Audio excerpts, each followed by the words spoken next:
Assalamualaikum warahmatullahi wabarakatuh. Hi everyone, good afternoon, happiness day. Pada kesempatan kali ini saya akan membawakan video resensi buku untuk tugas ujian akhir semester mata kuliah Al-Quran. Adapun dosen pengampu mata kuliah Al-Quran di kelas AKS 1D yaitu Bapak Muhammad Hanif. Saya perkenalkan, nama saya Ridwan Zulmi dari Fakultas PB, jurusan Akuntansi Syariah, Universitas Islam Negeri Sumatera Utara. Baiklah, langsung saja saya akan memperkenalkan satu buku karena tugas saya kali ini adalah meresensi buku. Seperti yang kita ketahui teman-teman, kalau kita ingin membeli buku, ingin memiliki suatu buku, tentu saja ada beberapa kriteria yang harus kita pahami: siapa penerbitnya, siapa pengarangnya, siapa penulisnya, kegunaan buku tersebut, fungsi buku tersebut untuk kita, dan identitas buku tersebut lah kira-kira teman-teman. Baiklah, di sini saya akan menceritakan buku tentang yang berjudul Ulum Al-Quran. Di sini teman-teman, penulisnya atau pengarang dari buku tersebut bernama Profesor Dr. Rosihon Anwar, Master Agama teman-teman. Dan kita pasti penasaran untuk apa profesor tersebut menciptakan buku ini. Tentu saja ada di sini teman-teman. Buku ini diciptakan untuk UIN, STAIN, dan PTAIS. Sebenarnya bukan hanya untuk ini aja teman-teman. Masyarakat umum bisa juga membaca ini, karena ini buku ini adalah jendela ilmu teman-teman. Buku ini juga sumber gudang pengetahuan. Dengan kita rajin membaca, kita bisa melihat dunia, kita bisa menambah wawasan. Baiklah teman-teman, kita lanjut aja. Buku ini disusun berdasarkan kurikulum terbaru Nasional Perguruan Tinggi Agama Islam. Baiklah, Undang-Undang Republik Indonesia yang menentukan hak cipta buku tersebut terdapat pada nomor 28 tahun 2004 pasal 113, yaitu ada 4 ayat. Saya tidak bacakan satu-satu ya teman-teman. Buku Al-Quran ini memiliki ISBN yang nomor urutnya adalah 978 979 7301057.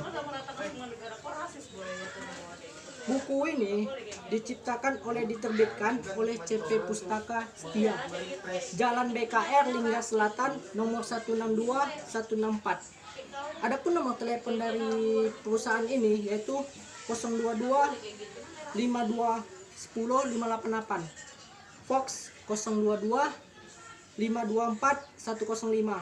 Adapun emailnya yaitu pustaka_seti@yahoo.co.id, Bandung, kode posnya 40253. Adapun buku ini disusun juga oleh anggota IKAPI Jawa Barat. Baiklah teman-teman, adapun kata pengantar dari penulis ini adalah yang berisikan tentang pujian-pujian dan masukan-masukan dan harapan si penulis di Bandung 1 November 2007. Saya akan membacakan daftar isi. Tentu kalau kita membeli buku dan membaca buku, yang kita cari apa teman-teman?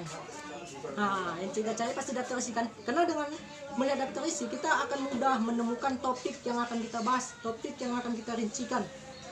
Saya akan membahas sub-sub topiknya saja teman-teman, tidak bisa menjelaskan satu persatu. Adapun daftar isi yang pertama yaitu tentang ulum Al-Quran dan perkembangannya. Di dalam materi yang pertama ini teman-teman, ada 4 subtopik, ada 4 topik pengantar. Yang pertama itu pengertian tentang ulum Al-Quran ini teman-teman, berada di halaman 11 sampai halaman 13. Lanjut, subtopik yang B yaitu ruang lingkup pembahasan ulum Al-Quran, berada di halaman 13 sampai halaman 14. Ini teman-teman. Yang C yaitu cabang-cabang pokok bahasan ulum Al-Quran yang berada pada halaman 15 dan 16. Oke, next. Subtopik yang D yaitu perkembangan ulum Al-Quran dan sebagainya, berada di halaman 17. Mengenai ulum Al-Quran, apa sih yang ada di pikiran Anda? Tentu kita akan membahas yang terutama pasti tentang pengertiannya. Apa sih pengertian ulum Al-Quran itu teman-teman? Ulum Al-Quran berasal dari bahasa Arab yang terdiri dari dua kata yaitu ulum dan Al-Quran. Kata ulum merupakan bentuk jamak dari kata ilmu. Ilmu yang dimaksud di sini adalah sebagai didefinisikan oleh Abu Syahab adalah sejumlah materi pembahasan yang dibatasi kesatuan tema dan tujuan. Baiklah teman, itu aja secara singkatnya mengenai materi pada bab ini. Kita lanjut masuk ke bab kedua. Apa sih? Penasaran ya? Kepo ya? Kita bacakan saja teman-teman. Bab kedua yaitu tentang sejarah turun dan penulisan Al-Quran. Wih, tertarik sekali ya teman-teman kita membahas tentang sejarah dan turunnya Al-Quran, kitab suci umat Islam, kitab suci yang diturunkan oleh Allah, firman Allah. Masya Allah. Adapun subtopiknya di sini ada 4 dari A, B, C, D. Baik, saya akan jelaskan. Pengertian Al-Quran pada yang A berada di halaman 31 sampai 33. Masuk kita ke subtopik yang B, yaitu hikmah diwahyukannya Al-Quran secara berangsur-angsur di halaman 31 sampai ke 33. Yang C, pengumpulan Al-Quran atau jam Al-Quran berada di halaman 37. Yang D, ras Al-Quran berada di halaman 48. Sampai sini teman-teman kita pasti semakin penasaran kan gimana sih lanjutannya, gimana sih perkembangan dari buku tersebut. Baik, kita lanjut saja. Yaitu bab ketiga tentang asbab an-nuzul berada di halaman 69. Dan yang B tentang urgensi dan kegunaan asbab an-nuzul berada di halaman 62. Dan yang C, cara mengetahui riwayat asbab an-nuzul berada di halaman 65. D, macam-macam asbab an-nuzul berada di halaman 67. E, kaidah al-ibrah di halaman 76. Baik teman-teman, saya akan bacakan selanjutnya tentang bab 4 yaitu. Adapun topik utama di bab 4 ini yaitu tentang munasabah. Ini teman-teman, munasabah Al-Quran berada di halaman 81. Teman-teman penasaran kan? Apa sih pengertian dari munasabah Al-Quran itu? Nah, pengertian al-munasabah itu teman-teman, sebentar teman-teman saya carikan.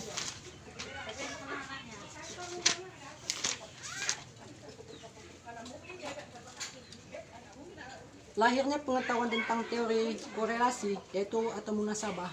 Munasabah itu teori korelasi teman-teman.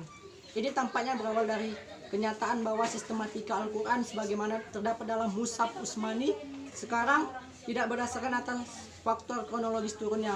Namun sehubungan dengan ini, ulama salaf berbeda pendapat tentang urusan di surat dalam Al-Quran.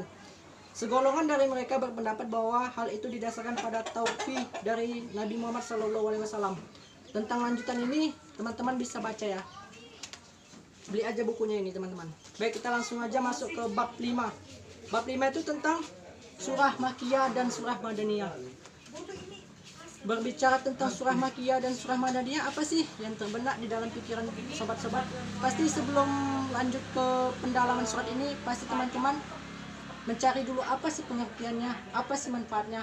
Baik teman-teman, jika teman-teman sudah membeli buku ini, teman-teman pasti mengetahuinya.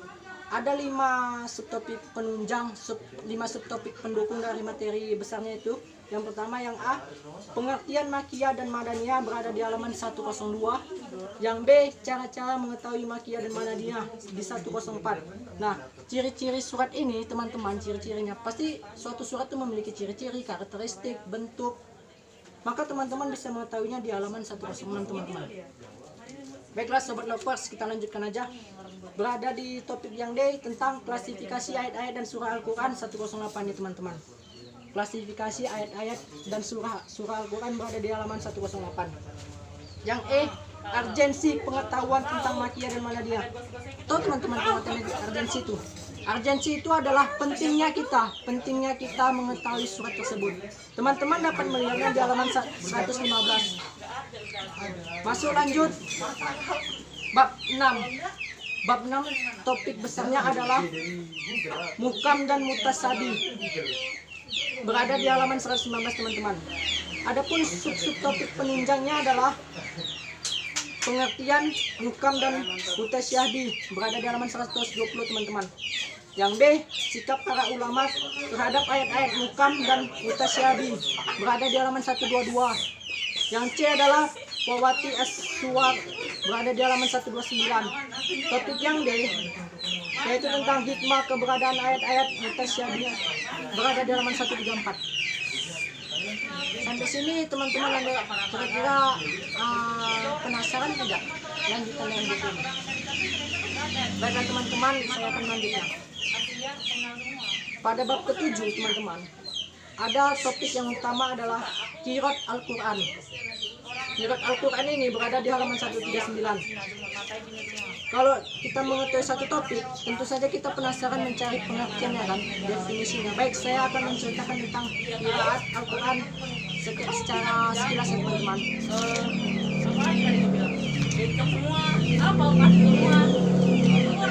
Bangsa Arab merupakan komunitas dari berbagai suku secara sporadis tersebar di sepanjang Jazirah Arab ini. Setiap suku itu mempunyai format dialek atau lahjah yang tipikal dan berbeda dengan suku-suku lainnya. Perbedaan dialek ini tentunya sesuai dengan letak geografis dan sosial kultur dari masing-masing suku. Namun, di samping itu, suku memiliki dialek yang berbeda-beda. Mereka telah menyajikan bahasa Quraisy sebagai bahasa bersama atau common language. Dari kenyataan di atas, sebenarnya kita dapat memahami mengapa Al-Quran diturunkan dengan menggunakan bahasa Quraisy. Baik teman, itu aja penjelasan singkat saya tentang qiraat dalam Al-Quran. Masuk bab selanjutnya itu tentang bab 8 ya teman-teman. Bab 8 ini ada tentang nasib mansuk. Nasib mansuk itu apa sih teman-teman? Nah, penasaran kan? Nanti teman-teman bisa beli buku ini di toko buku terdekat. Saya akan membacakan subtopiknya aja. Subtopiknya itu ada dari A, B, C, D, E, F, G teman-teman. Yang pertama tentang pengertian nas. Pengertian nas ini berada di halaman 164 di buku ini teman-teman. Selanjutnya topik yang subtopik yang B itu tentang rukun dan syarat nas. Syarat dari nas ini adalah berada di halaman 165. Yang D, yang C teman-teman. Yang C ini perbedaan antara nas dan taksis dan bada, berada di halaman 166 teman-teman. Subtopik yang D mengenai dasar-dasar penetapan nasik dan mansuk, berada halaman 168 teman-teman. Lanjut, yang E perbedaan pendapat tentang adanya ayat-ayat mansuk dalam Al-Quran, berada di halaman 169. Yang F bentuk-bentuk dan macam-macam naks dalam Al-Quran, berada di halaman 173. Dan yang G hikmah keberadaan naks, berada di halaman 179. Sudah banyak sekali topik-topik yang kita bahas teman-teman. Sudah banyak juga topik-topik yang kita ketahui dari indeks daftar isi dari buku ini. Masih ada 2 topik lagi teman-teman. Masih semangat kan? Halo kameramen, masih semangat? Masih dong. Check it down. Bab 9 adalah tentang mukjizat. Subtopiknya teman-teman. Subtopiknya itu ada 3. Yang pertama pengertian mukjizat, berada di halaman 184. Yang B macam-macam mukjizat. Sangat banyak teman-teman macam-macam mukjizat. Ada mukjizat yang secara nyata dan secara tidak nyata. Banyak deh. Saya sendiri menganggap ya walaupun saya belum dapat mukjizat, tapi saya percaya mukjizat itu ada dari Allah. Yang C ya teman-teman. Yang C itu tentang segi-segi kemukjizatan Al-Quran, berada di halaman 139. Nah, masuklah kita di tab terakhir teman-teman, yaitu di tab bab 10. Topiknya adalah tafsir, takwil dan terjemahan, yaitu berada di halaman 209. Dalam bab 10 ini teman-teman ini ada 2 subtopik pendukung, subtopik pensupport penunjang, yaitu yang pertama itu membahas pengertian tafsir, takwil dan terjemahannya, berada di halaman 209. Dan yang B klasifikasi tafsir bi al-mansur dan bi ar-rayyi, berada di halaman 214. Nah, selesailah teman-teman, finish kita menjelaskan daftar isi. Lanjut kita masuk ke daftar pustaka, berada di halaman 231. Oke teman-teman, baiklah, saya telah menjelaskan tadi daftar isi. Saya akan menunjukkan daftar pustaka. Inilah daftar pustakanya teman-teman nih. Ada dari Abdullah Ad-Daras, ada dari Abdul Al-Hayy dan sebagainya. Ini teman-teman ya. Kalian lihat sendiri saja nanti kalau kalian mau melihat bukunya, berada di halaman 231, 232 sampai 233 teman-teman. Oh, ada satu lagi nih 234 teman-teman. Baiklah, saya akan menceritakan harapan si penulis, harapan si pengarang tentang buku ini dan mengapa buku ini diciptakan oleh si pengarang. Pertama itu saya akan menceritakan tentang kronologis Profesor Dr. Rosyon Anwar, Master Agama. Profesor tersebut dilahirkan di desa dan kecamatan Ciwaru, Kabupaten Kuningan pada tanggal 15 September 1969. Anak dari pasangan keluarga Kiai Haji Muhammad Aruman atau almarhum dan Siti Nafisa almarhum. Pada tahun 1995, ia mengakhiri masa lajangnya dengan menikahi Enung Sukartini, sarjana sastra, dan dikaruniai oleh 2 anak. Pendidikan dari profesor tersebut adalah pendidikan formal penulis dijalani di SDN Bayu Asih, Ciwaru atau Kuningan tahun 1983. Dan banyak lagi teman-teman pendidikan-pendidikan yang telah diraih oleh si penulis ini, yaitu Profesor Dr. Rosyon Anwar, Master Agama. Profesor tersebut menyatakan, saya menyambut baik atas terbitnya buku Ulum Al-Quran yang ditulis oleh profesor tersebut. Pihak pencipta, yaitu pihak penerbit Pustaka Setia, mengatakan bahwa saya punya penilaian tersendiri terhadap buku ini. Buku ini di samping mengikuti silabi yang telah ditetapkan oleh pemerintah, juga ditulis oleh pakarnya.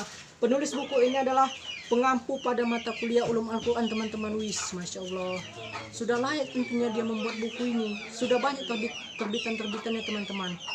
Ternyata penerbit ini sudah berpengalaman, punya pengalaman, punya skill, punya bakat dalam menciptakan suatu buku, karena dia juga sudah mengajar berpuluh-puluh tahun, teman-teman. Jadi bukunya tidak kita ragukan lagi akan keunggulannya, akan kemanfaatannya, akan kelebihannya.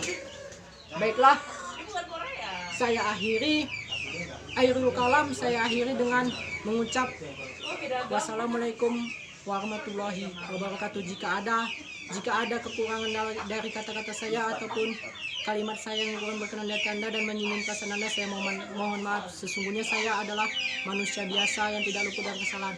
Kepada teman-teman sekalian saya mohon maaf, kepada Allah saya mohon ampun. See you teman-teman, sampai jumpa di lain waktu. Terima kasih. Ini kayak mana? Udah mati videonya, tapi